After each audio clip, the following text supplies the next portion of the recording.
আমাদের এই পৃথিবীতে অনেক বড় বড় জঙ্গল রয়েছে যেখানে বিশাল আকারের প্রাণীরা বাস করে। আফ্রিকা মহাদেশের মধ্যে এমনই একটি রহস্যময় ঘন জঙ্গল রয়েছে, দ্য কঙ্গো রেইন ফরেস্ট।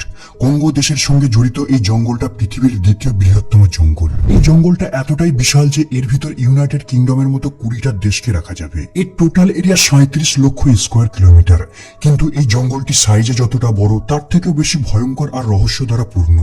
বলা হয়ে থাকে এই জঙ্গলের এমন কিছু অংশ রয়েছে যেখানে এখনো পর্যন্ত মানুষ পা রাখতে পারেনি। এমনকি এখানের আদিবাসীরাও এই জঙ্গলের গভীরে যেতে ভয় পায়। কঙ্গো শুধুমাত্র মানচিত্রেরই একটি জায়গা নয়, পুরো দেশটাই অদ্ভুত, আজব আর রহস্য দ্বারা ঘেরা। আজকের ভিডিওতে কঙ্গো জঙ্গল আর কঙ্গো দেশের অদ্ভুত ঘটনা সম্পর্কে জানতে পারবেন। আমরা সবাই জানি পৃথিবীর সব থেকে বড় সাপ ছিল টাইটানোবোয়া, যেটা 47 ফিট পর্যন্ত লম্বা হতে পারত, যাদের ওজন প্রায় 1135 কেজি। মনে করা হয় 6 মিলিয়ন বছর পূর্বে পৃথিবীতে এদের অস্তিত্ব ছিল। সর্বপ্রথম কলম্বিয়াতে এদের জীবাশ্ম পাওয়া যায়। কিন্তু যদি বলি টাইটানোবোয়া এখনো বিলুপ্ত হয়নি, বরং আমাদের গ্রহের মধ্যে ঘুরে বেড়াচ্ছে। 1959 সালে রেমি ভ্যান লায়ার্ড, একজন বেলজিয়াম এয়ারফোর্সের কর্নেল, সে তার একটি মিশন সম্পূর্ণ করে হেলিকপ্টারে করে বেস ক্যাম্পের দিকে ফিরছিল। এই সময় তার হেলিকপ্টারটি কঙ্গোর কাটাঙ্গা রিজনের উপর ছিল। সে উপর থেকে হঠাৎ জঙ্গলের মাঝে কিছু একটা বস্তুকে নাড়াচাড়া করতে দেখে। ভ্যান লিয়েডার একজন অভিজ্ঞ পাইলট ছিল, তাই সে উপর থেকে নিচে থাকা বস্তুর সাইজকে ভালোভাবে মেজারমেন্ট করতে পারত। আজব প্রাণীটিকে দেখে লিয়েডার আর তার সাথীর কৌতূহল বেড়ে যায়, আর তারা এই আজব জিনিসটিকে দেখতে তাদের হেলিকপ্টারটিকে নিচের দিকে নামায়। কিন্তু তারা নিচে আসার পর যা দেখে তার জন্য কখনোই প্রস্তুত ছিল না। তারা দেখে জঙ্গলের মাঝে একটা বিশাল সাপ পড়ে আছে, যার দৈর্ঘ্য 50 ফিট, আর এই সাপটির মাথাটি ছিল 3 ফিট লম্বা আর 2 ফিট চওড়া। এই সাপটির বডিটা ডার্ক ব্রাউন আর গ্রিন কালারের, আর পেটটা ছিল সাদা কালারের। রেমি ভ্যান এই সাপটিকে দেখে হতবাক হয়ে যায়। সে এই সাপটি ডকুমেন্টারি বানানোর জন্য আর সাপটিকে আরো কাছ থেকে দেখার জন্য তার সাথীকে হেলিকপ্টারটিকে আরো নিচের দিকে নামাতে বলে। যখন তারা হেলিকপ্টারটিকে নিচে নামিয়ে সাপের চতুর্পার্শ্বে হবার করতে থাকে, সে লক্ষ্য করে সাপটি 10 ফিট হাইট পর্যন্ত দাঁড়িয়ে পড়েছে। এর অর্থ সাপটি এবারে অ্যাটাক করবে। ভ্যান লিয়েডার আর তার সাথে বিপদের আগাম সংকেত বুঝতে পেরে ঠিক করে এখান থেকে তাদের পালিয়ে যাওয়াটাই বুদ্ধিমানের কাজ হবে। কিন্তু তারা ফিরে আসার পূর্বে বেশ কিছু ফটো ক্যাপচার করে। বেস ক্যাম্পে ফিরে আসার পর যখন ভ্যান লিয়েডার এই সাপের ঘটনাটিকে এক্সপার্টদের কাছে বর্ণনা করে, প্রথমে কেউ তার কথা বিশ্বাস করতে পারছিল না। কিন্তু যখন এক্সপার্টরা ফটোটি দেখে তারাও আশ্চর্য হয়ে যায়। এই ঘটনার পর এক্সপার্টরা লোকাল ট্রাইবদের সঙ্গে নিয়ে কঙ্গো জঙ্গলের ওই স্থানটিতে অনেক অনুসন্ধান চালায়, কিন্তু তারা 50 ফিট সাইজের সাপের কোনো সন্ধান পায়নি। এক্সপার্টদের মতে সম্ভবত এটা হয়তো কোনো আফ্রিকান রক পাইথন হবে, যারা 25 ফিট পর্যন্ত লম্বা হতে পারে। বর্তমানে পৃথিবীতে সব থেকে বড় সাপ হলো গ্রিন অ্যানাকোন্ডা, যারা প্রায় 30 ফিট পর্যন্ত লম্বা হতে পারে। আর ভ্যান লিয়েডার দ্বারা ক্যাপচার করা এই সাপটির লেন্থ প্রায় 50 ফিট। তাহলে ভাবুন কঙ্গো জঙ্গল কতটা ভয়ঙ্কর। ডেমোক্রেটিক রিপাবলিক কঙ্গো দেশে রয়েছে মূল্যবান ধাতু আর খনিজের ভান্ডার। প্রাকৃতিক সম্পদে বিশ্বের অন্যতম দেশ এটাই। কিন্তু আপনি শুনলে অবাক হবেন, এই দেশে প্রচুর পরিমাণ মূল্যবান ধাতু থাকার পরেও দেশের অধিকাংশ মানুষ দরিদ্রতার মধ্যেই বাস করে। আর এই দেশের এমন করুণ দুর্দশা বহুদিন ধরেই চলে আসছে। ঊনবিংশ শতাব্দীর দিকে এই দেশটি বেলজিয়ামের রাজা দ্বিতীয় লিওপোল্ডের ব্যক্তিগত উপনিবেশে পরিণত হয়। তার শাসনের সময় এখানের মানুষদের নৃশংসভাবে শোষণ করা হতো।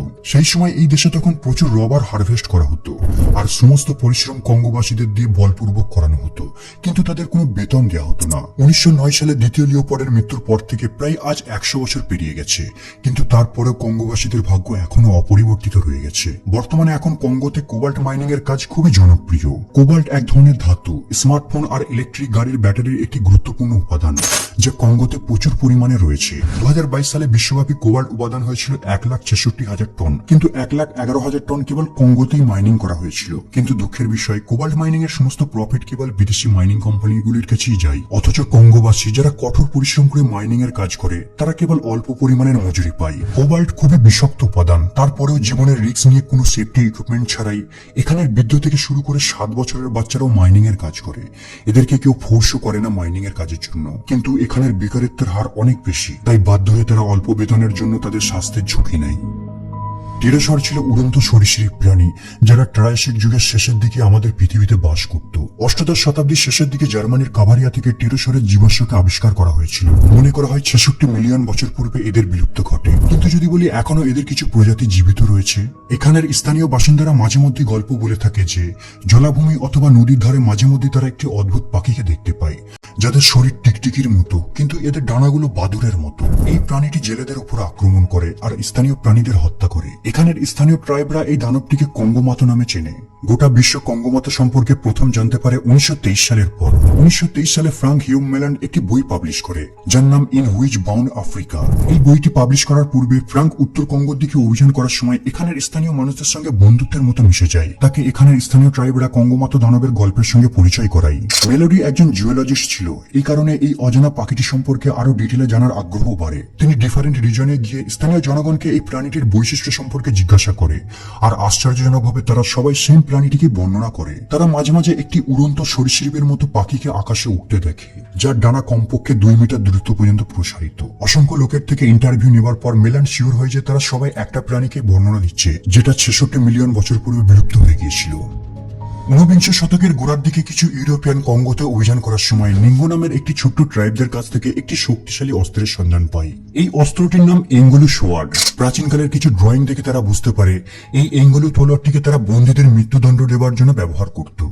স্থানীয় ভাষায় এঙ্গলুর অর্থ জাল্লাদের তলোয়ার। এই তলোয়ারটি সমগ্র কঙ্গো অঞ্চল জুড়ে খুবই পরিচিত, আর এটা ছিল ক্ষমতার একটা প্রতীক। এই তলোয়ারটি প্রায় 25 ইঞ্চি লং, আর এর মাথাটা দেখতে কাস্তের মতো, আর নিচের প্রান্তে ধারালো করাতের মতো দাঁত রয়েছে।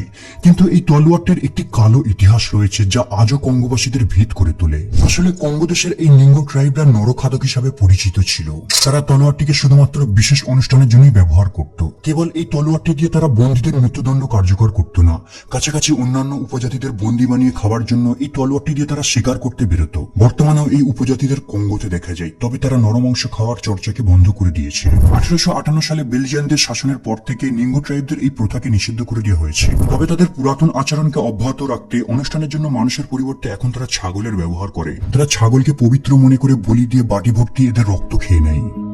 বহু বছর ধরে আফ্রিকা বিশ্বের বিভিন্ন দেশের এক্সপ্লোরারদের আকর্ষণ করে আসছে। ইতালির রাইটার, ফিল্ম মেকার আর অ্যাডভেঞ্চার প্রেমী অ্যাটিলিও গ্যাটি তাদের মধ্যেই একজন। 1927 সালে অ্যাটিলিও মেডিকেল ট্রিটমেন্টের জন্য মিশরে আসে। এখানে আসার পর সে আফ্রিকার প্রতি মুগ্ধ হয়ে ওঠে। তার আফ্রিকার সংস্কৃতিকে জানার প্রতি ছোট থেকে আগ্রহ ছিল। সে কঙ্গোর প্রাকৃতিক পরিবেশ আর এখানের অধিবাসীদের কালচারকে অধ্যয়ন করতে বেশ কিছুদিন আফ্রিকাতে কাটিয়ে দেয়। এখানে সে লোকাল ট্রাইবদের সঙ্গে নিয়ে ডকুমেন্টারি ফিল্ম বানানো শুরু করে দেয়। কঙ্গোতে সময় কাটানোর সময় তিনি প্রায় এখান থেকে 40,000 মতো ফটো ক্যাপচার করেন। তিনি এখানে ট্রাইবদের বিভিন্ন সেলিব্রেশনেও অংশ নিতেন আর লোকাল ট্রাইবদের সঙ্গে নিয়ে হান্টিং করতে বেরোতেন। তার একটি বিখ্যাত ছবি ছিল যাতে দেখা যায় সে গরিলাদের শিকার করে তার সঙ্গে দাঁড়িয়ে রয়েছে। আটিলিও এইসব ট্রাইবদের সঙ্গে ভালো সম্পর্ক গড়ে তোলে। একবার থেকে এখানের কিছু ট্রাইবরা জানায় যে কঙ্গোতে একটি ভয়ানক গুহা রয়েছে আর সেখানে এক অশুভ আত্মা বাস করে, আর এই গুহার ভিতর যে যায় সে আর ফিরে আসে না। এই গুহাটির নাম কাওয়েনা কেভ। কঙ্গো ভাষায় কাওয়েনার অর্থ বেদনাদায়ক মৃত্যু। লোকাল ট্রাইবদের মুখ থেকে এইসব গল্পগুলির দ্বারা আকৃষ্ট হয়ে সে ঠিক করে এই কুখ্যাত কাওয়েনা গুহাটির ভিতর প্রবেশ করবে। আটিলিও একটি বড় টিমকে সঙ্গে নিয়ে এই গুহাটির ভিতর প্রবেশ করা শুরু করে। যখন সে গুহার ভিতর প্রবেশ করে এর ভিতর থেকে সে বাজে গন্ধ স্মেল করতে থাকে। আরো কিছুটা ভিতরে যাওয়ার পর সে এক ভয়ঙ্কর দৃশ্যের সাক্ষী হয়। গুহার ভিতর অসংখ্য মানুষের হাড় কঙ্কাল দেখতে পায়, যেন কেউ গণহত্যা করে এদের এই গুহার ভিতর দাফন করে দিয়েছে। এখানে লোকশ্রুতি অনুযায়ী গুহার ভিতর থাকা অশুভ আত্মা মানুষকে চুরি করে এখানে নিয়ে চলে আসতো আর তাদেরকে এই গুহার ভিতর হত্যা করে দিত। তবে অ্যাটিলিও গবেষণা করে জানতে পারে যে কোনো এক সময় এখানে লোকাল মানুষেরা মৃতদেহকে সমাহিত করত। বন্ধু